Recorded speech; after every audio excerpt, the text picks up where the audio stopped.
Yeah, para sa mga nakadilat na mata, sa bansang maganda pero sugatan pa, makinig ka.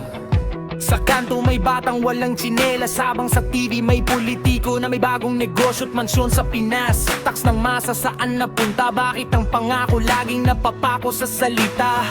Trapiko sa daan, parang buhay natin paikot-ikot pero wala pa ring dating minimum wage. Kulang sa pamilya pero presyo ng bilihin pataas na parang gasolina. May OFW, luha ang puhunan, iniwan ng anak para lang may makayainan. Habang may nakaupo na walang ginagawa, puro press con pero walang tunay na gawa. Gising na bayan, wag nang magpikit, hindi na pwedeng tahimik lang sa gilid. Kung tayo ang lakas, tayo ang tinig, pag nagkaisa walang makakapigil. Gising na bayan, wag nang matakot, katotohanan hindi dapat tinatakot. Sa bawat sigaw ng taong gipit, doon magsisimula ang tunay na galit. Sa social media nag-aaway ang tao habang yung nasa taas nagbibilang ng ginto, pinaghiwalay para madaling kontrolin. Habang ang kaban ng bayan tuloy ang pag-angkin.